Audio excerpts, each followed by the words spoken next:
ஆண்டவராகிய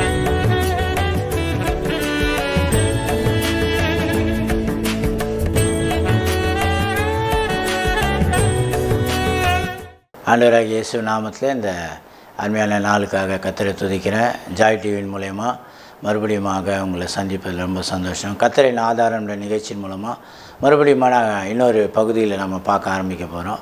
எபிரேயர் 12ஆம் அதிகாரம் 1வது வசனத்தை படிப்போம். ஆகையால் மேகம் போன்ற இத்தனை திரளான சாட்சிகள் நம்மை சூழ்ந்து கொண்டிருக்க, பாரமான யாவற்றையும் நம்மை சுற்றி நெருக்கி இருக்கிற பாவத்தை தள்ளிவிட்டு விசுவாசத்தை துவக்கிறவரும் முடிக்கிறவமாக இருக்கிற இயேசுவை நோக்கி நமக்கு நியமித்திருக்கிற ஓட்டத்தில் பொறுமையோடு ஓடக்கடவும். நம்ம இந்த தலைப்பின் கீழாக தான் பார்த்து வருகிறோம். அதாவது விசுவாசம் நம்முடைய வாழ்க்கையில் எல்லாவற்றுக்கும் அது ரொம்ப அடிப்படையான ஒரு சத்தியமாக இருக்கிறது. ஆகவே தான் நமக்கு விசுவாசிகள் என்று தேவன் நம்மளை பேரிட்டு அழைக்கிறார். ஆகவே அந்த விசுவாசமானது நமக்கு எல்லா காரியத்திலையும் நமக்கு தேவைப்படுகிறது. அதுலேயும் விசேஷமாக தேவனுடைய கிருபையை நாம் விசுவாசிப்பதற்கு நமக்கு ரொம்ப அவசியமாக தேவைப்படுகிறது. இந்த நாளில் பார்த்திங்கன்னா அந்த தேவனுடைய கிருபையை பற்றி கொஞ்சம் பார்க்க போகிறோம். ஏன்னா தேவனுடைய கிருபை என்பது என்ன அப்படின்னு நம்ம பார்த்தோம்னாக்கா, அது தேவன் நமக்கு ஒரு இலவசமாக தேவன் நமக்கு கொடுத்தது. இதற்காக நாம் எதுவும் செய்யவில்லை. தேவன் நம்மை அதை இலவசமாக நமக்கு செய்திருக்கிறார். கிருபையினாலே வளர்வது நாம் ரொம்ப அவசியம். அது மட்டுமல்ல, இந்த கிருபையில் தேவனுடைய பங்கு அப்படின்னு நம்ம பார்த்தோம்னாக்கா, கர்த்தர் நமக்காக தம்முடைய ஒரே பேரான குமாரனை நமக்காக கொடுத்திருக்கிறார். அதுதான் இந்த தேவனுடைய கிருபை என்பது. ஆகவே இந்த கிருபை என்பது நீங்கள் பார்த்தீங்கன்னாக்கா, தேவன் நம்முடைய வாழ்க்கையில் அதை எந்த சூழ்நிலையிலையும் அதை கொடுத்து கொண்டே இருக்கிறார். ஏன்னா அவர் இந்த கிருபையை நம்முடைய வாழ்க்கையில் எந்த சூழ்நிலையும் நிறுத்துறது கிடையாது. அது நம்முடைய வாழ்க்கையில் எல்லா வேலைகளையும் அது வேலை செய்து கொண்டே இருக்கிறது. அதாவது இஸ்ரவேலின் தேவன் உறங்குவதுமில்லை தூங்குவதுமில்லை என்று சொன்னது போல், இந்த கிருபையானது நம்முடைய வாழ்க்கையில் எல்லா சூழ்நிலையும் அது வேலை செய்து கொண்டே இருக்கிறது. நாம் தூங்கிட்டு இருந்தாலும், நாம் அதை பற்றி ஒரு அறியாத நிலையில் இருந்தால் கூட கர்த்தர் நமக்கு அந்த கிருபையை கொடுத்து கொண்டிருக்கிறார். ஆகவே இந்த கிருபையின் தேவன் அவருடைய அந்த சில குணாதிசயங்களை நமக்கு இருக்க வேண்டும், அல்லது நமக்கு அதை கொடுக்க வேண்டும் என்று கர்த்தர் விரும்புகிறார். ஆகவே தான் இந்த கிருபை என்பது நமக்கு ரொம்ப அவசியம். ஏன்னா இந்த கிருபையை தேவனிடத்தில் நாம் பெற்றுக்கொள்வது மட்டுமல்ல, அந்த கிருபையை நாம் மற்றவர்களுக்கு பகிர்ந்து கொள்ள வேண்டும் என்று கர்த்தர் விரும்புகிறார். அந்த கிருபையை நம்ம பகிர்ந்து கொள்ளும்போது தான் அந்த தேவனுடைய குணத்தை நாம் மற்றவங்களிடத்தில் நாம் காண்பிக்க முடியும். இந்த காரியத்தை குறித்து நிறைய இடங்களில் ஆண்டவர் நமக்கு இந்த கிருபையை பற்றி நிறைய போதிக்கிறார், நிறைய கற்றுத்தருகிறார். அதில் விசேஷமாக பார்த்திங்கனாக்கா, இந்த கிருபையை நிறைய நேரத்தில் சில தேவதாசர்கள் அதை தவறாக புரிந்து கொள்ளும்போது அதற்காக சில காரியங்களை அவங்களுக்கு கற்றுத்தருகிறார். உதாரணமாக இன்றைக்கி நம்ம பார்த்தோம்னாக்கா, யோனா அப்படின்ற ஒரு புஸ்தகத்தில் நம்ம பார்க்கலாம். அவர் அந்த கிருபையை பற்றி எப்படி நினைக்கிறாரு, அவருடைய நினைப்பு எப்படின்னாக்கா, யோனாவை பொறுத்த வரைக்கும் கிருபை என்பது இது இஸ்ரவேல் தேவனுக்கு, யூத ஜனங்களுக்கு மட்டும்தான் இந்த கிருபையை கர்த்தர் காண்பிக்க வேண்டும் என்று அவருடைய மனதில் ஏற்பட்ட ஒரு அண்டர்ஸ்டாண்டிங்கில் அவர் அதை நம்புகிறார். ஆனால் தேவன் அதை இல்லை, நான் சகல ஜாதிக்கும், சகல கோத்திரத்தாருக்கும், சகல மக்களுக்கும் நான் இந்த கிருபையை அருளுகிறேன்றத காரியத்தை குறித்து அங்கே அவருக்கு நிறைய காரியங்களை அவருக்கு சொல்லித்தரார். யோனாவின் புஸ்தகத்தில் நீங்கள் பார்த்தீங்கன்னாக்கா, அவருக்கு ஒரு வார்த்தையை கொடுக்குறாரு. யோனா 1ஆம் அதிகாரம் 1-2 வசனத்தை படிக்கலாம். அமித்ஷாயின் குமாரனாகிய யோனாவுக்கு கர்த்தருடைய வார்த்தை உண்டாகி, அவர், நீ எழுந்து மகா நகரமாகிய நினிவேக்கு போய் அதற்கு விரோதமாய் பிரசங்கி, அவர்களுடைய அக்கிரமம் என் சமூகத்தில் எட்டியது என்றார். பாருங்கள், இப்படி தான் தொடங்குறாரு. தேவன் இந்த கிருபையை என்ன பண்ணுறாரு, அந்த ஜனங்களுக்கு காண்பிப்பதற்காக ஒரு தீர்க்கதரிசியை அங்கே அனுப்புகிறார். அங்கே அனுப்பி, நீ போய் அந்த ஜனங்களுடைய காரியத்தை பற்றி போய் சொல்லு அப்படின்றார். அவங்களுடைய அக்கிரமங்கள்லாம் அதிகமாக இருக்குது. ஆகவே அவங்க இப்படியே இருந்தாக்கா அவங்கள அழிக்க வேண்டிய சூழ்நிலை வரும். அதனால் நீ அவங்களுக்கு சொல்லி அவங்க ஒரு வேளை மனம் திரும்புவாங்கன்ட்டு ஆண்டவர் எதிர்பார்க்கிறார். ஆனால் யோனா என்ன நினைக்கிறாரு, இதை போய் நம்ம சொல்லிட்டாக்கா அந்த ஜனங்க எங்கே ரட்சிக்கப்பட்டுருவாங்க, அல்லது அந்த ஜனங்க எப்படி மனம் திரும்பிட போகிறாங்க. ஏன்னா அந்த நாட்களில் பார்த்திங்கன்னா அசிரியர்களுடைய அந்த ஆளுகையில் தான் அந்த நினிவே பட்டணம் இருந்ததுனால அந்த பட்டணத்தார் வந்து ரொம்ப, அதாவது இப்போ பார்த்தது போல் அவர்களுடைய கேரக்டர்லாம் ரொம்ப ஒரு ஒழுக்கம் இல்லாமல் இருந்தது.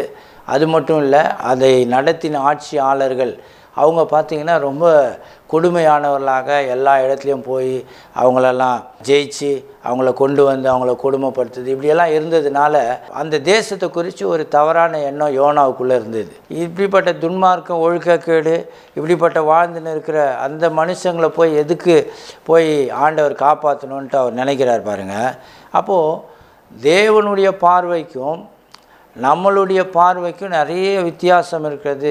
தேவன் எப்படி பார்க்குறார் அப்படின்னாக்கா, தேவன் வந்து தம்முடைய ஜனங்களை கிருபையோடு பார்க்குறார். எல்லா ஜனங்களையும், இந்த உலகத்தில் இருக்க அத்தனை ஜனங்களையும். அதனால தான் பாருங்கள், இன்றைக்கி வரைக்கும் ஆண்டவராகிய இயேசு கிறிஸ்து ஏன் வர்றதுக்கு தாமதமாகுது அப்படின்னு நீங்கள் பார்த்தீங்கன்னாக்கா, தேவன் எல்லா ஜனங்களையும் நேசிப்பதினாலே அவர்கள் எல்லாரும் ரட்சிக்கப்பட வேண்டும் என்பது தான் தேவனுடைய ஒரு மிகப்பெரிய திட்டம். ஆனால் இங்கே யோனா என்ன நினைக்கிறாரு, புறஜாதி ஜனங்கள் இவங்கன்னா வந்து தேவனை அறியாதவங்க தானே, இவங்க எதுக்கு ரட்சிக்கப்படணும் அப்படின்னு நினைக்கிறார். ஆனால் அதே 1ஆம் அதிகாரத்தில் பார்த்தீங்கன்னா 5வது வசனத்தில் நீங்கள் பார்த்தீங்கன்னா, அப்பொழுது கப்பற்காரர் பயந்து அவனவன் தன் தேவனை நோக்கி வேண்டுதல் செய்து பாரத்தை லேசாக்கும்படி கப்பலில் இருந்து சரக்குகளை சமுத்திரத்திலிருந்து எரிந்து விட்டார்கள்.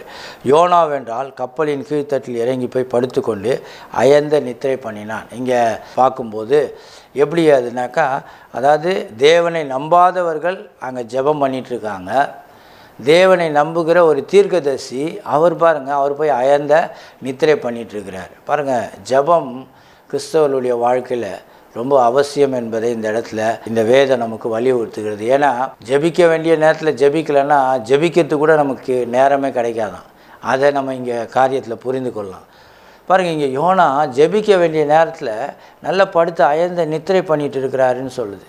ஆனால் அதே அந்த கப்பலில் இருக்கிற மற்ற புறஜாதியார், அந்த கப்பலில் இருக்கிற மாலுமி, அவங்கெல்லாம் பார்த்திங்கனாக்கா அவங்கெல்லாம் என்ன பண்ணுறாங்க, நிறைய உட்காந்து அங்கே என்ன பண்ணுறாங்க, ஜெபிக்க ஆரம்பிச்சிட்டாங்க. அவங்க வந்து கேட்குறாங்க, நீ வந்து என்ன, நீ ஜெபிக்காமல் இருக்குது என்ன அப்படின்ட்டு அங்கே என்ன பண்ணுறாங்க, அங்கே கேட்டுட்டு இருக்கிறத நம்ம பார்க்குறோம். ஸோ அப்படி இருக்கும்போது கர்த்தர் வந்து அந்த இடத்துல அவங்களுடைய வாழ்க்கையில் தேவன் எந்த விதங்களை கிரியை செய்கிறார் என்பது நாம் பார்க்க முடியுது. ஏன்னா புறஜாதிகள் அங்கே விசுவாசித்து அவங்க என்ன பண்ணுறாங்க, அவங்க தேவனை நோக்கி விண்ணப்பம் பண்ணியிருக்கிறாங்க. ஆனால் இங்கே பார்த்தீங்கன்னாக்கா யோனாவும் அங்கே படுத்து தூங்கிட்டு இருக்கிறார். ஏன்னா அவருக்கு தெரியுது, இந்த புயலுக்கும் இந்த காற்றுக்கும் இது எல்லாத்துக்கும் காரணம் நான் தான். ஏன்னா தேவன் என்னை அனுப்புனார், நான் அனுப்புனதை நான் கீழ்ப்படியாமல் வேறு இடத்துக்கு போயிட்டுருக்கிறேன் அப்படின்னு சொல்லிட்டு பாருங்கள். அப்போ கூட பாருங்கள், அந்த புறஜாதிகள் கூட ஜனங்க கூட பார்த்திங்கன்னா அவ்வளோ கிருபை காண்பிக்கிறதை பார்க்க முடியுது. ஏன்னா அங்கே உடனே சீட்டு போடுறாங்க, அது யோனா பேரில் வருது. அந்த 1ஆம் அதிகாரத்தில் நீங்கள் முழுசும் படிச்சிங்கன்னா தெரியும். சீட்டு பார்த்திங்கனாக்கா இவர் பேரில் தான் விழுது. இவரை எடுத்து இவரை விசாரிக்கிறாங்க, நீ எங்கன்னு. அப்போ அவர் சொல்கிறாரு, யோனா 1:9 சொல்கிறாரு, நான் வந்து ஒரு எபிரேயன், நான் கர்த்தரை சேவிக்கிற ஆள், நான் வந்து இந்த மாதிரி தேவன் சொல்கிறது கேட்காம வானத்தையும் பூமியும் உண்டாக்கின பரலோகத்தின் தேவனுடைய கர்த்தர், பக்தி உள்ளவன் அப்படின்றார். அறிக்கையெல்லாம் நல்லா தான் இருக்குது. ஆனால் அவருடைய செய்கை பார்த்திங்கன்னா ஒன்றும் நல்லா இல்லை. அந்த ஜனங்க பாருங்கள் ரொம்ப கிருபையாக இருக்காங்க. கிருபையாக இருந்தவங்க என்ன சொல்கிறாங்க, உடனே தூக்கி தண்ணியில் கூட போடல, என்ன பண்ணுறாங்க, அவரை காப்பாற்ற பார்க்குறாங்க. ரொம்ப தண்டு வலிக்கிறாங்க, நேராக கப்பலை கரைக்கு செலுத்தலான்னு பார்க்குறாங்க, ஆனால் முடியல. அதுக்கப்புறம் கூட பாருங்க, அவரை தண்ணியில் எடுத்து போடுறதுக்கு கூட ரொம்ப பயப்படுறாங்க. அப்புறம் ஒரு புறஜாதி மக்களிடத்தில் அவ்வளோ பெரிய ஒரு கிருபை இருக்கும்போது ஒரு தீர்க்கதரிசி, ஒரு ஊழியக்காருக்கு, அவருக்கு பார்த்திங்கனாக்கா அந்த கிருபையை குறித்த ஒரு அண்டர்ஸ்டாண்டிங்கே இல்லை. ஏனென்றால் கர்த்தர் உங்களை என்னையும் கிருபையாய் நடத்தி கொண்டிருக்கிறார். அதுதான் பாருங்கள் அங்கே சப்ஜெக்டு. அப்போது 1:15-16 அங்கே பார்த்திங்கனாக்கா அங்கே சொல்கிறாரு, யோனாவை எடுத்து சமுத்திரத்தில் போட்டு விட்டார்கள், சமுத்திரம் தன் மும்முரத்தை விட்டு அமர்ந்தது. அப்பொழுது அந்த மனுஷர்கள் கர்த்தருக்கு மிகவும் பயந்து கர்த்தருக்கு பலியிட்டு பொருத்தனை பண்ணினார்கள். தேவனுக்கு என்ன பண்ணுறாங்க, பயந்து அந்த இரத்த பழியை மேலே விட்டுறாதீங்க அப்படின்னு கேட்குறாங்க. ஏன்னா நீங்கள் இயேசு கிறிஸ்துவ கல்வாரி சிலுவையில் அறையும் போது நீங்கள் பார்த்தீங்கன்னாக்கா அங்கே ஜனங்க என்ன சொல்கிறாங்க, இந்த இரத்த பழி எங்கள் மேலேயும் எங்கள் தலைமுறை மேலேயும் எங்கள் பிள்ளைகள் மேலேயும் வரட்டுன்றாங்க. ஆனால் இந்த ஜனங்க பார்த்திங்கன்னா அந்த இரத்த பழிக்கு பயப்படுறாங்க, அந்த சாபத்துக்கு பயப்படுறாங்க. அவங்க என்ன சொல்கிறாங்க, இந்த இரத்த பழிக்கு எங்களுடைய இது கிடையாதுன்னு சொல்லிட்டு அங்கே தேவனுக்கு பொருத்தனை பண்ணி அங்கே ஜெபிக்கிறார்கள் என்று சொல்லப்படுகிறது. ஆகவே யோனா தேவனுடைய கிருபையை பற்றி சரியாக அறிந்து கொள்ள முடியவில்லை. வேதத்தில் நம்ம பார்க்குறோம், இந்த 2 கிருபையாக வாழ்கிறதுல குறித்தும் கிருபை இல்லாமல் வாழ்கிறத குறித்தும் ஒரு 2 மனதை பற்றி பேசுது. ஒன்று பெரிய மனது. பெரிய மனதுனா என்ன, தாராள தன்மையை பற்றி அங்கே பேசுகிறது, கொடுக்கும் தன்மையை பற்றி பேசுது, மனம் இறங்குகிற தன்மையை பற்றி பேசுது, மற்றவர்களை அப்படியே அரவணைத்து போகிற ஒரு தன்மையை பேசுது. இதெல்லாம் பார்த்திங்கன்னா பெருந்தன்மை. நம்ம கூட சில மனுஷரை பார்த்து சொல்லுவோம், அவர் ரொம்ப பெருந்தன்மையாக நடந்துக்குவாருங்க அப்படின்லாம் நம்ம சொல்லுவோம் இல்லையா. அதே போல் தான் வேதமும் அதை தான் போதிக்குது. சிறிய மனது இருக்கிறவங்கள பற்றியும் வேதம் போதிக்கிறார். அவங்க எப்படி இருப்பாங்க அப்படின்னாக்கா சுயநலமாக இருப்பாங்கன்னு சொல்லுது. சுயநலம் தான் அவங்களுடைய ரொம்ப ஒரு மனமாக இருக்கும். அவங்களுடைய சிந்தனை எல்லாமே தங்களை குறித்து, தன்னுடைய காரியத்தை குறித்து, அதை பற்றியே தான் அவங்க நினைக்கிது. அது மட்டும் இல்லை, குறுகிய மனப்பான்மையோடு இருப்பாங்க. ஒரு அவுட் ஆஃப் பாக்ஸு சிந்திக்க மாட்டாங்க. எல்லாம் பார்த்திங்கன்னா அந்த திட்டத்துக்கு, அந்த ஒரு வட்டத்துக்குள்ளவே தான் அவங்க சிந்திக்கிறாங்க. ஸோ அது ஒரு குறுகிய மனப்பான்மை. மூணாவது பார்த்திங்கன்னா ரொம்ப கஞ்சத்தனமாக இருப்பாங்க. மற்றவங்களுக்கு இறங்க மாட்டாங்க, எதுவும் உதவி செய்ய மாட்டாங்க, ரொம்ப கஞ்சத்தனமாக இருக்கிறத பற்றி பேசுது. 4வது ரொம்ப கை பார்த்திங்கன்னா ரொம்ப குறுகியதாக இருக்கும். பாருங்கள், கர்த்தரிடத்துல நம்ம பெற்றுக்கொள்ளணும், ஆசீர்வாதத்தை பெற்றுக்கொள்ளணும் கூட நம்முடைய கரங்களை நம்ம திறந்தால் தான் எதையும் பெற்றுக்கொள்ள முடியும். குறுகின கை இப்படி மூடி வச்சுட்டு இருக்கிற கையில் எதுவுமே நம்ம வாங்கக்கூட முடியாது, பெற்றுக்கொள்ள முடியாது. ஆகவே இப்படிப்பட்ட மனதை உடையவர்கள் அவங்க என்ன சொல்கிறாங்க, ரொம்ப சின்ன மனது என்று வேதம் போதிக்கிறது. இந்த யோனாவுடைய மனது பார்த்திங்கன்னா ரொம்ப சின்ன மனசாக இருக்குது. அதில் 1-2 சம்பவத்துலேருந்து பார்க்கலாம். யோனா பார்த்திங்கன்னா கிட்டத்தட்ட ஒரு 3 இடத்துல அப்படிப்பட்ட ஒரு காரியத்தை அவர் செய்யறதை பார்க்கலாம். ஏன்னா யோனா ஆண்டவர் என்ன சொன்னார், போய் அந்த தேசத்துக்கு விரோதமாக நீ பிரசங்கம் பண்ணு அப்படின்றார். ஆனால் யோனாவை பார்த்திங்கன்னா வேறு திசையில் போயிடுறார். நினிவேக்கு போனாக்கா அதுதான் பண்ணுறார், தர்ஷிஸ்க்கு போயிட்டார். அப்போது அங்கே தேவனுக்கு எதிராக அவர் ஒரு காரியம் என்ன செய்கிறாரு, அவர் பார்த்திங்கனாக்கா கீழ்ப்படிதல் இல்லாமல் போய்விடுகிறது. கீழ்ப்படியில் பாருங்கள், இன்றைக்கி கர்த்தருக்கு கீழ்ப்படிது ரொம்ப அவசியமாக இருக்குது இல்லையா.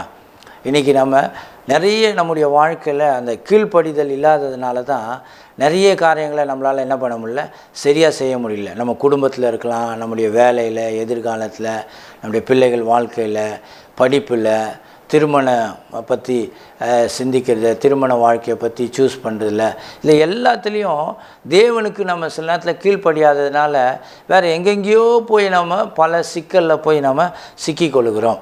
இங்கே யோனாவுக்கு இருந்த பிரச்சனை அதுதான். யோனாவுக்கு தேவனுக்கு கீழ்ப்படியில்லை, அதுதான் ஒரு பெரிய பிரச்சனை. பாருங்கள், தேவனுக்கு என்ன பண்ணுது, இயற்கை கீழ்ப்படியுது, காற்று கீழ்ப்படியுது, கடல் கீழ்ப்படியுது. யோனாவை தூக்கி தண்ணியில் போடுறாங்க, அங்கே ஒரு மீனுக்கு கட்டளையிட்டால் அந்த மீன் தேவனுக்கு கீழ்ப்படியுது. அது அந்த மீன் என்ன பண்ணுது, அவனை அப்படியே அங்கே கேட்ச் பண்ணிவிட்டு அது 3 நாள் ட்ராவல் பண்ணி எடுத்துன்னு போய் நினிவேல என்ன பண்ணுது, அது போய் அவனை கக்கி விடுது. இதெல்லாம் இப்படி இருக்கும்போது, ஆனால் ஒரு தேவனுடைய மனுஷன், ஒரு ஊழியக்காரன் பார்த்திங்கனாக்கா தேவனுக்கு கீழ்ப்படியாமல் இருக்கும்போது பாருங்கள் எப்படி அந்த கிருபையை நம்ம புரிந்து கொள்ள முடியும், தேவனுடைய கிருபையை. யோனா 2:10 பாருங்கள், இந்த வசனம் சொல்லி, கர்த்தர் மீனுக்கு கட்டளையிட்டார், அது யோனாவை கரையிலே கக்கி விட்டது இல்லையா. அவ்வளோ தெளிவாக அவ்வளோ நடக்குது. யோனா மட்டும்தான் கீழ்ப்படியாமல் இருக்கிறார்.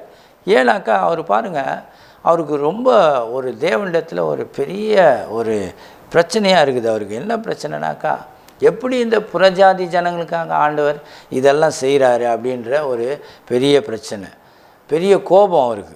4:2 யோனா 4:2 நீங்கள் பார்த்தீங்கன்னா, கர்த்தரை நோக்கி விண்ணப்பம் பண்ணி, கர்த்தாவே, நான் என் தேசத்தில் இருக்கும்போதே நான் இதை சொல்லவில்லையா, இது நிமித்தமே நான் முன்னமே தர்ஷிஸ்க்கு ஓடிப்போனேன். நீர் இரக்கமும் மன உருக்கமும் நீடிய சாந்தமும் மிகுந்த கிருபையும் உள்ளவர், தீங்குக்கு மனசாபப்படுவருமான தேவன் என்று அறிவேன். பாருங்க, இங்கே தேவனை பற்றி தெரிஞ்சிருக்குது அவருக்கு. ஆனால் அந்த கிருபையின் மனதை அவரால் என்ன பண்ண முடியல, அடாப்ட் பண்ணிக்க முடியல. அதை தன்னுடைய ஊழியத்திலையோ தன்னுடைய ஜனங்களுக்காகவோ அதை மற்ற ஜனங்களுக்காகவோ பிரயோஜனமாக இருக்கிறதுக்கு அதை என்ன பண்ண முடியல, அதை அவரால் உள்ளத்துக்குள்ளே அதை ஏற்றுக்கொள்ள முடியல. அவங்க எல்லாம் புறஜாதி, தேவன் அறியாத ஜனங்க, அவங்களுக்கு எதுக்கு இவ்வளோ ஆண்டவர் கிருபை காட்டுறாரு அப்படின்ற ஒரு சின்ன மனதோடு கூட தான் அவர் என்ன பண்ணுறாரு, அங்கே வாழ்கிறத நாம் பார்க்குறோம். அப்போ தேவனுடைய கிருபை என்பது பார்த்திங்கனாக்கா மற்றவர்களுக்காக செய்கிறது தான் தேவனுடைய கிருபையாக இருக்கிறது. தேவன் பாருங்கள், இன்றைக்கி நாம் கூட எத்தனையோ தவறுகள் பண்ணுறோம், எத்தனையோ காரியங்களை தவறுகிறோம். ஆனால் கூட கர்த்தர் நம்ம மேலே என்ன பண்ணுறாரு? கிருபையாக இருக்கிறார். ஸோ அந்த கிருபையை நம்ம என்ன பண்ண வேண்டும்? புரிந்து கொள்ள வேண்டும். இயேசு என்ன சொல்கிறாரு? போய் எல்லா ஜனங்களையும் சீஷராக்குங்கள் அப்படின்றாரு. அதுதான் பாருங்கள், இன்றைக்கி நம்ம கிறிஸ்தவங்க ஊழியக்காரங்களுக்கு எல்லாருக்குமே கொடுக்கப்பட்ட பெரிய கட்டளை. இப்போ மற்றவர்களுக்காக ஜெபிக்க வேண்டும், மற்றவர்களை தேவனுடைய அந்த கிருபைக்குள்ளாக கொண்டு வரோம். அந்த தாராள மனது, தாராள எண்ணம் நமக்குள்ளாக வர வேண்டும் என்பது தான் தேவனுடைய மகா பெரிய திட்டம். அடுத்தது பார்த்திங்கன்னா, யோனாவை எப்படியாவது சரி பண்ணணும்னு ஆண்டவர் விரும்புகிறார். அதனால தான் பாருங்கள், அவன் அங்கேருந்து வேறு தேசத்துக்கு போகும்போது கூட அங்கே ஒரு புயலை அனுப்பி அவன் என்ன பண்ணுறாரு? திரும்பவும் கொண்டு வரத்துக்கு அங்கே பார்க்குறாரு. ஒரு மீனை உபயோகிக்கிறாரு, அந்த கப்பலில் இருக்கிற அதிகாரிகளை உபயோகப்படுத்துகிறாரு, எல்லாரையும் உபயோகப்படுத்துகிறாரு. யோனா 2:2 நீங்கள் பார்த்தீங்கன்னா சொல்லுது, அங்கே அவருக்கு ஒரு ஜபத்தை அங்கே அவருக்கு ஏறெடுக்க முடியுது. இவ்வளோ நாளாக ஜபம் ஏறெடுக்க முடியல. எப்போ ஜபம் வருதுன்னா, நெருக்கம் வரும்போது தான் அவருக்கு ஜபம் வருது. 2:2 பார்த்தீங்கன்னா சொல்லுது, என் நெருக்கத்தில் நான் கர்த்தரை நோக்கி கூப்பிட்டேன், அவர் எனக்கு உத்தரவு அருளினார். நான் பாதாளத்தில் வயிற்றிலிருந்து கூக்குரலிட்டேன், நீர் என் சத்தத்தை கேட்டீர். பாருங்கள், அங்கே ஒரு பிரச்சனைக்குள்ளே போகும்போது தான் அங்கே அவருக்கு ஜெபம் வருது. எங்கே ஜபிக்கிறாராம் பார்த்தீங்கன்னாக்கா, மீன் வயிற்றுக்குள்ளேருந்து அங்கே ஜபிக்கிறார். ஒரு இருளான சூழ்நிலை பாருங்கள். மீன் பார்த்திங்கன்னா அப்படியே இறைக்காக பெரிய மீன்கள்லாம் அப்படியே வாயை திறந்துட்டு தான் அப்படியே நீச்சலோடு போகும் பாருங்கள். அதுக்குள்ளே பார்த்திங்கன்னா அந்த கடல் தண்ணி எல்லாம் உள்ளே வரும். ஸோ அதன் மத்தியில் தான் யோனா அங்கே என்ன பண்ணுறாரு? அந்த இருட்டுக்குள்ளே தான், அந்த தண்ணிக்குள்ளே தான் இருந்து ஜெபிக்க ஆரம்பிக்கிறார். அப்போது அவருடைய அந்த விசுவாச அறிக்கையெல்லாம் பரவாயில்ல தான் ஜெபிக்கிறாரு. ஆனால் தேவனை குறித்த, புறஜாதிகளை குறித்த ஒரு சிந்தனையோ காரியமோ அவருக்கு அங்கே இல்லாமல் போயிடுது. அப்போ மீன் வயிற்றுலேருந்து அங்கே ரொம்ப ஒரு மோசமான ஒரு சூழ்நிலையில் அந்த ஜெபத்தை ஏறெடுத்தாலும், ஆனால் சில ஜபங்களில் அவருடைய வார்த்தை பார்த்திங்கனாக்கா ரொம்ப வித்தியாசமாக இருக்கிறத நீங்கள் பார்க்கலாம். அதே 2ஆம் அதிகாரம் 7:8 நீங்கள் பார்த்தீங்கன்னாக்கா, யோனா 2:7, என் ஆத்துமா என்னில் தோய்ந்து போகையில் கர்த்தரை நினைத்தேன், அப்பொழுது என் விண்ணப்பம் உமது பரிசுத்த ஆலயத்தில் உம்மிடத்தில் வந்து சேர்ந்தது. பொய்யான மாயையை பற்றி கொள்ளுகிறவர்கள் தங்களுக்கு வரும் கிருபையை போக்கடிக்கிறார்கள். பாருங்கள், அவிசுவாசியத்தை பற்றி இங்கே பேசுகிறாரு. என்ன சொல்கிறாரு? அவங்க பொய்யான மாயையை பற்றி கொள்ளுகிறவர்கள் தங்களுக்கு வரும் கிருபையை, தேவன் காட்டுற கிருபையை இழந்து போகிறாங்க, போக்கடிக்கிறார்கள் அப்படின்னு சொல்லிட்டு பெருமையாக இவரை பற்றி சொல்கிறார். நானோ எனில் துதியின் சத்தத்தோடு உமக்கு பலியிடுவேன், நான் பண்ணின பொருத்தனையை செலுத்துவேன், ரட்சிப்பு கர்த்தருடையது. அப்போ பாருங்கள், அந்த அந்த ஜெபத்தில் கூட பார்த்திங்கன்னா ஒரு புறஜாதிகள் மத்தியில் ஒரு ஒரு ஒரு எதிர்ப்பாக அவங்கள ஏதோ அவங்க சரியில்லாதவர்கள் போல் அங்கே சொல்கிறாரு. தன்னை பற்றி ஒரு பெருமையாக ஒரு ஜெபம் பண்ணுறாரு. இது எப்படி இருக்குதுன்னு பார்த்தீங்கன்னா, மத்தேயு சுவிசேஷத்தில் நம்ம பார்க்குறோம், அந்த ஆயக்காரனும் அந்த பரிசேயனும் ஜெபிக்கிறது போல் இருக்குது. 2 பேரும் ஆண்டவர் சந்நிதியில் நின்று, நான் இந்த ஆயக்காரனை போல் இல்லை, நான் உமக்கு எல்லாவற்றிலும் தசம்பாகம் கொடுத்தேன், நான் எல்லா நேரத்துலையும் துதித்தேன் அப்படின்வார். ஆனால் ஆயக்காரன் என்ன பண்ணுறான்? பாவியாக என்ன ரட்சி ஆண்டவரேனே நெஞ்சில் அடிச்சுக்கிறாருன்றாங்க. அப்போது நீ அல்ல, அவனே நீதிமானாக மாற்றப்பட்டான்றாரு. அந்த வசனம் தான் நினைவுக்கு வருது. அப்படிப்பட்ட ஒரு ஜெபத்தை தான் இங்கே யோனா பண்ணுறாரு பாருங்கள். மீன் வயிற்றில் செத்துட்டு இருக்கிற நேரத்தில் கூட தன்னுடைய அந்த யூத பாரம்பரியம், மதம் பாருங்கள் அவரை நெருக்குகிறத நம்ம பார்க்குறோம். அப்போ யோனா முதல்ல பார்த்திங்க, யோனாவுடைய மனதில் தேவன் அவர்களுக்கு அந்த கிருபையும் இரக்கத்தையும் கற்றுக் கொடுக்கும்படியாக அங்கே காண்பிக்கபடியாக அவனை காப்பாற்றி அங்கே கொண்டு வரார். அடுத்தது பார்த்திங்கன்னா, அந்த ஜெபத்தில் கூட பார்த்திங்கனாக்கா சில காரியங்களை கற்றுக் கொடுக்குறார். பரிசுத்த ஆவியானவர் அந்த 9வது வசனத்தில் கடைசியாக ஒரு வார்த்தையை போடுறாரு. அது என்னதுனாக்கா, ரட்சிப்பு கர்த்தருடையதுன்னு அவரே சொல்கிறார். பரிசுத்த ஆவியானவர் பாருங்கள், அங்கே கூட ஒரு சில காரியத்தை அங்கே போடுறாரு. தேவனுடைய கிருபையை அங்கே அவருடைய நாவில போடும்போது உண்மையாகவே தேவனுடைய அந்த தாராள குணத்தையும், தாராள தயவான குணத்தையும் அப்படி அதை எல்லாவற்றையும் நம்மளால் பார்க்க முடியுது. அடுத்தது பார்த்திங்கன்னா, யோனா இந்த நினிவே பட்டத்தில் போய் அங்கே பிரசங்கிக்கும்படியாக அங்கே அனுப்புகிறார். என்ன பிரசங்கிக்கும்படியாக அனுப்புகிறாருனாக்கா, ஒரு சின்ன ஒரு 8 வார்த்தை உள்ள ஒரு பகுதி தான். யோனா 3ஆம் அதிகாரம் 4வது வசனம் பாருங்கள். யோனா நகரத்தில் பிரவேசித்து ஒரு நாள் பிரயாணம் பண்ணி இன்னும் 40 நாள் உண்டு, அப்பொழுது நினிவே கவிழ்க்கப்பட்டு போவோம் என்று கூறினார். அதாவது இந்த இன்னும் 40 நாள் உண்டு. அதுலேருந்து நீங்கள் என்னன்னீங்கன்னா 8 வார்த்தை தான். அந்த 8 வார்த்தையை அங்கே என்ன பண்ணுறாரு, யோனா மூலயமா அங்கே சொல்ல வைக்கிறார். சொல்ல வைக்கும்போது அங்கே என்ன ஆச்சுன்னா ஒரு பெரிய இம்பேக்ட் ஆகிடுச்சு. அந்த தேசமே ரட்சிக்கப்பட்டுடுச்சு. அந்த தேசத்தில் இருக்கிற பெரியோர் முதல் சிறியோர் வரை, ராஜா முதல் ராஜாவுடைய பிரதானிகள் வரை எல்லோரும் ரட்சிக்கப்பட்டாங்க. ரட்சிக்கப்பட்டு உண்மையாகவே பார்த்தீங்கன்னாக்கா அந்த தேசம் மனம் திரும்பிடுச்சு. 5 சொல்லுது பாருங்கள், அப்போது நினிவேவில் உள்ள ஜனங்கள் தேவனை விசுவாசித்து உபவாசம் செய்யும்படி கூறினார்கள். பெரியோர் முதல் சிறியோர் மட்டும் இருட்டுடிக்க தொடங்கினார்கள், ராஜா முதல் பிரதானிகள் வரை. இப்படி பாருங்கள், அவருடைய ஊழியம், தேவன் அனுப்புகிற அந்த ஊழியத்தை இன்றைக்கி கூட நம்ம இந்த உலகத்தில், நம்ம இந்த தேசத்தில் நம்மளை ஆண்டவர் வச்சுருக்காருன்னா, நாம் தேவனை பற்றி சொல்ல வேண்டும்படியாக, தேவனை விசுவாசத்தில் மக்களை நடத்தும்படியாக தான் ஆண்டவர் நம்மளை இங்கே வச்சுருக்கிறார் இல்லையா? நம்முடைய வேலை என்ன, ஆண்டவர் சொல்கிற வேலையை நம்ம சொல்லிடணும். அப்படி சொல்லும்போது கர்த்தர் நிச்சயமாக அவர் கிரியை செய்வார். இந்த வேலையை தான் செய்கிறார் பாருங்கள். ஆனால் உண்மையாக இவர் அந்த வார்த்தையை சொல்லிட்டாரு.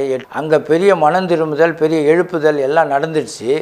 ஆனால் இவருக்குள்ள மனசில் என்ன ஓடிட்டு இருந்ததுன்னா, தேவனுடைய அந்த ஜனங்கள் மேலே ஒரு பெரிய கிருபை இல்லாததுனால இவர் என்ன நினைக்கிறாரு, இந்த ஜனம் எப்போ அழிஞ்சு போகுது, இந்த ஜனம் எப்போ ஒன்றும் இல்லாமல் ஆக போகுதுன்னு தான் பார்த்துட்டு இருக்கிறார்.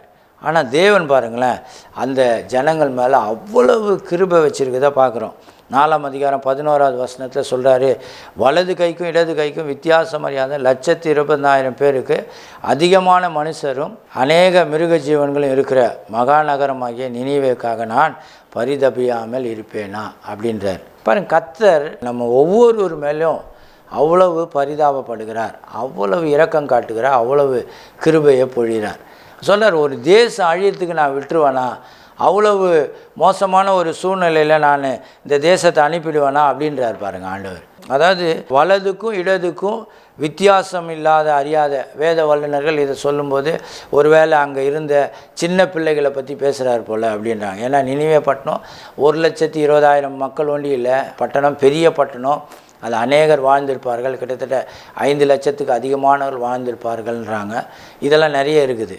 ஆனால் அவ்வளோ பெரிய பட்டணம். அப்போ அந்த பட்டணத்தில் அத்தனை ஜனங்களும் அழிக்கப்பட்டு போனால் அது உண்மையாகவே ஆண்டவர் கிருபையாக அந்த ஜனங்களை ரட்சிக்க விரும்புகிறார். அப்போது தேவன் பாருங்கள், கடைசி நாளில் எல்லா ஜனங்களையும் கர்த்தரிடத்தில் திரும்பும்படியாக இன்றைக்கி நம்மால் எந்த அளவுக்கு தேவனுக்கு சில காரியங்களை செய்ய முடியுமோ அந்த அளவு நாம் எல்லாருமே நாம் என்ன பண்ணோம், செய்ய வேண்டும். இந்த பார்த்து கொண்டிருக்கிற விசுவாச பிள்ளைகள், ஊழியக்காரர்கள், எவ்வளோ இவாஞ்சலிஸ்ட், எத்தனையோ ஊழியங்களை செய்கிறீங்க.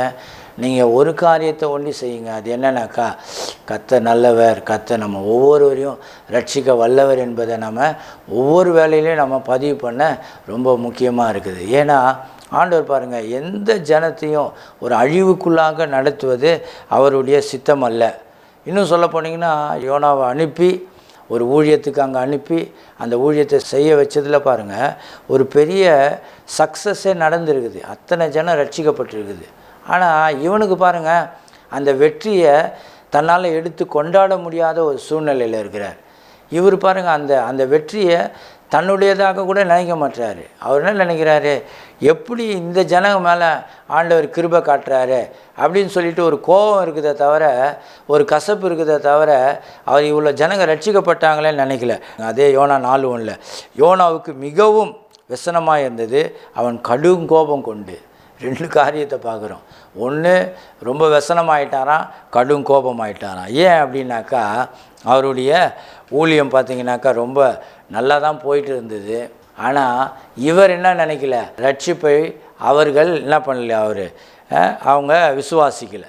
அந்த ரட்சிப்பை அவர் என்ன பண்ணல, அதை விசுவாசிக்காமல் போயிட்டார். அப்போது நம்ம உண்மையாக புரிந்து கொள்ள வேண்டும், கர்த்தரை நம்ம நோக்கி விண்ணப்பம் பண்ணும்போது அவர் எவ்வளோ பெரிய கிருபை உள்ளவர். அவர் நம்மளை ஒவ்வொருவரையும் ஆண்டவர் நேசிக்கிறார். இயேசுவை பற்றி நாம் அறிந்திருக்கும்போது நிச்சயமாகவே கர்த்தர் நம்முடைய வாழ்க்கையில் மிகவும் ஏராளமான கிருபையை நம்ம மேலே காண்பிக்க அவர் வல்லவர் என்று பார்க்குறோம். ஏன்னா தேவன் நமக்கு எல்லா நிலையிலையும் ஒரு சான்ஸை கொடுக்குறார். யோனாவை கூட பாருங்கள், அந்த சான்ஸை கொடுக்குறார், 2வது சான்ஸை கொடுக்குறார். வேதத்தில் புதிய ஏற்பாட்டில் நீங்கள் பார்த்தீங்கன்னாக்கா நிறைய பேருக்கு நிறைய மறுபடியும் அந்த செகண்ட் சான்ஸை கொடுக்குறாரு பாருங்கள். சகேயுடைய வாழ்க்கை எடுத்துங்க. லூக்கா 19ஆம் அதிகாரத்தில் நீங்கள் பார்த்தீங்கன்னாக்கா 1-10 சகேயு ஒரு பெரிய ஆயக்காரனாக இருக்கிறான், அநியாயமாக வரி வசூலிக்கிறான். அவனுக்கு பார்த்தீங்கன்னாக்கா தேவனுடைய மிகப்பெரிய தயவு என்னன்னாக்கா, இயேசு வராரு, சகேயுவே நான் இன்றைக்கி உன் வீட்டில் தங்க போகிறேன்னு அவனுடைய வாழ்க்கையே மாறிடுச்சு. அவனுடைய வாழ்க்கையும் அற்புதமாக மாறிடுச்சு. என்ன மாறிடுச்சு? அவனை ஒன்றுமே பேசலை. ஆனால் அவன் என்ன சொல்கிறான், ஆண்டவரே நான் அநியாயமாக வாங்கினதை 4 கொடுத்துட்றேன்றான். அப்புறம் என்னுடைய ஆஸ்தியில் பாதியை ஏழைங்களுக்கு கொடுத்துட்றேன்னா. ஆண்டவர் ஒன்றும் எதுவுமே சொல்லலை. எதுவுமே சொல்லாமல் ஆட்டோமேட்டிக்காக நடக்குது. எது நடக்க வைக்குதுன்னா அவன் மேலே அந்த கிருபையை காண்பித்ததுனால தான் நடக்க வைக்குது. பேதுருடைய வாழ்க்கையில் கூட பார்க்கலாம். யோவான் 21ஆம் அதிகாரத்தில் எத்தனை வாட்டி மறுதளிச்சிட்டாரு, இயேசுவை மறுதளிச்சார், திட்டவும் சபிக்கவும் ஆரம்பித்தாருன்னு வேதம் சொல்லுது. ஆனால் அவரை பார்த்து கூட பேதுரு என்னை நீ நேசிக்கிறியான்னு கேட்குறாரு. அவரை சந்திக்கும்போது ஆமாம் ஆண்டவரே நேசிக்கிறோமே அப்படின்னாக்கா என் ஆடுகளை மேய்ப்பாயாக அப்படின்னு சொல்லிட்டு அந்த அப்போஸ்தலர் ஊழியத்திலே மிகப்பெரிய தலைமை பொறுப்பையும் தலைமை ஊழியத்தையும் பேதுரு கொடுத்தார். கெட்ட குமாரன் லூக்கா 15ஆம் அதிகாரத்தில் பார்க்குறோம். கெட்ட குமாரன் போயிட்டு தூர தேசத்தில் போய் தன்னுடைய தகப்பனுடைய எல்லா ஆசையும் நாசம் பண்ணிட்டு வரான். ஆனால் தகப்பன்கிட்ட வரும்போது தகப்பன் அவர் என்ன பண்ணுறாரு, அவரை அணைச்சி முத்தமிடுறாரு, அவருக்கு புதிய வஸ்திரத்தை கொடுக்குறாரு, கையில் மோந்திரத்தை போடுறாரு, காலில் பாதரட்சியை போடுறாரு, அவரை ஏற்றுக்கொள்கிறார். பாருங்கள், அந்த வேதம் நம்ம எல்லாருடைய வாழ்க்கையிலையும் அவருடைய கிருபையை காண்பிப்பதுனால எல்லாருக்கும் நமக்கு செகண்ட் சான்ஸை நமக்கு ஆண்டவர் கொடுக்குறார். 2வது சந்தர்ப்பத்தை தேவன் நமக்கு தரார். இந்த நிகழ்ச்சியை பார்த்து கொண்டிருக்கிற உங்கள் வாழ்க்கையில் கர்த்தர் அவ்வளோ கிருபையாக இருக்கிறார். அந்த கிருபையை நீங்கள் அனுபவிக்கணும்னா அவரோடு கூட அந்த உறவை நீங்கள் மேம்படுத்தி கொள்ள வேண்டும். அவருடைய கிருபையை புரிந்து கொள்ள வேண்டும். இது ஏதோ நம்ம ஒரு 2 மணி நேரம் 3 மணி நேரம் சபையில் போயிட்டு நம்ம உட்கார்ற நேரத்தில் மட்டும் கிடையாது. நம்முடைய பர்சனலாக நம்ம டிவோஷன் பண்ணுறது, பர்சனலாக நம்ம தியானிக்கிற நேரத்தில், ஜெப நேரத்தில் தான் இந்த வாழ்க்கையை நாம் அனுபவிக்க முடியும். அவருடைய கிருபையை அனுபவிக்கணுன்னா நீங்கள் உட்காந்து நீங்கள் நினைக்க ஆரம்பிங்க, கர்த்தர் உங்கள் வாழ்க்கையில் என்னெல்லாம் செய்தார் பாருங்கள். இந்த வருஷம் ஆரம்பித்து 1 மாதம் ஆயிடுச்சு. கர்த்தர் நம்முடைய வாழ்க்கையில் இந்த 1 மாதம் ஆண்டவர் என்னவெல்லாம் செய்திருக்கிறார் அதெல்லாம் நம்ம நினச்சி பார்க்கணும். ஆண்டவர் சின்ன சின்ன காரியத்தில் பல சந்தர்ப்பத்தில் எத்தனையோ நாளில் நம்முடைய வாழ்க்கையில் எத்தனையோ ஆபத்துகள், விபத்துகள், பண கஷ்டம், எத்தனையோ தொந்தரவு, பிள்ளைகள் வாழ்க்கையில் எத்தனையோ இடுக்கங்கள், பல காரியங்கள் நம்மளை சூழ்ந்திருந்தாலும் கர்த்தர் அதிலிருந்தெல்லாம் நம்மளை விலக்கி நம்மளை தூக்கி அவருடைய கிருபையை காண்பித்து நம்மளை அற்புதமாக நடத்துகிறத நம்ம பார்க்க முடியுது. ஆகவே கர்த்தருடைய கிருபையை நாம் புரிந்து கொண்டோமானால் நிச்சயமாக நாம் எப்போதும் இருக்கிற மாதிரி இருக்க மாட்டோம். ஒரு ஸ்பெஷலாக நம்ம ஆண்டவரை தேடுறதுலேயும், ஆண்டவரை ஆராதிக்கிறதுலையும், ஆண்டவரை தொழுது கொள்றதுலையும் நம்ம நிச்சயமாக இருப்போம். இந்த நிகழ்ச்சியை பார்த்து கொண்டிருக்கவங்க எல்லாருக்கும் ஒரு காரியத்தை சொல்கிறேன், கர்த்தருடைய கிருபை ரொம்ப ரொம்ப பெரியது. நீங்கள் 1000 பிரசங்கம் கேட்டாலும் சரி, அதை நம்ம உண்மையாக நம்முடைய உள்ளத்தில் அனுபவித்தாதான் அதை நம்ம புரிந்து கொள்ள முடிய தவிர அதை பேசி நம்ம புரிந்து கொள்ள முடியாது. தேவன் அவ்வளவு இரக்கமாக இருக்கிறார், கிருபையாக இருக்கிறார். நம்ம ஒவ்வொருவரையும் கர்த்தர் ஆசீர்வதிக்க அவர் விரும்புகிறார். சரி, நம்ம ஜெபித்து முடிக்கலாம். நல்ல ஆண்டவரே, இந்த அருமையான வேலைக்காக நன்றி செலுத்துகிறோம். கர்த்தர் இந்த நாளில் எங்களுக்காக செய்த எல்லா நன்மையான காரியங்களுக்காக ஜெபிக்கிறேன். உடைய கிருபை எங்களுக்கு போதுமானதாக இருக்கட்டும். ஆண்டவரே, இந்த நிகழ்ச்சியை பார்த்து கொண்டிருக்கிற ஒவ்வொரு குடும்ப தலைவருக்காக, ஒவ்வொரு குடும்ப தலைவிக்காக ஜெபிக்கிறேன். உடைய வேலைகள், பிரயாசங்களில் எடுக்கிற முயற்சிகளில் எல்லாவற்றிலும் ஒரு பெரிய ஆசீர்வாதங்களை கட்டளையிடுங்க. திருமணமாகாத பிள்ளைகளுக்காக ஜெபிக்கிறேன். நல்ல திருமண வாழ்க்கையை ஆண்டவரே, பிள்ளை இல்லாதவருக்கு நல்ல பிள்ளை பாக்கியத்தை நீர் கட்டளையிடுங்க. கர்ப்பத்தின் கனியை ஆசீர்வதிக்கும்படியாக ஜெபிக்கிறோம். ஆண்டவரே, எங்களுடைய பிள்ளைகளுடைய படிப்பில், அந்த யூனிவர்சிட்டியில் படிக்கிற பிள்ளைகள், காலேஜில் படிக்கிற பிள்ளைகள், அப்படியே பள்ளியில் படிக்கிற பிள்ளைகள், பாலக பிள்ளைகள் ஒவ்வொருவரையும் ஆசீர்வதிங்க. வீட்டில், எங்கள் குடும்பத்தில், ஆண்டவரே, சபையில் இருக்க ஒவ்வொரு மூப்பலுக்காக ஜெபிக்கிறேன். கழுவுக்கு சமான வாழ வயதை கொடுத்து அவளை நல்ல தீர்க்காயுசோடு இருக்க கிருபை செய்யுங்க. தொடர்ந்து ஆண்டவரே, இந்த வாரம் முழுதும் எங்களை நடத்துகிறீர். புதிய வாரத்தில் ஆண்டவரே, நாங்கள் செய்கிற ஒவ்வொரு பிரயாசங்கள் வேலையில் கர்த்தருடைய கரம் இருக்கட்டும். தேவ தூதரின் முன்பாக சென்று காரியங்களை வாய்க்கப்பட்டும். எல்லாம் துதி கன மகிமையும் ஒருவருக்கு ஏறெடுக்கிறோம். இயேசு நாமத்தில் வேண்டுகிறோம் நல்ல தேவனே. ஆமேன், ஆமேன். God bless you. கர்த்தர் உங்களை ஆசீர்வதிப்பார்.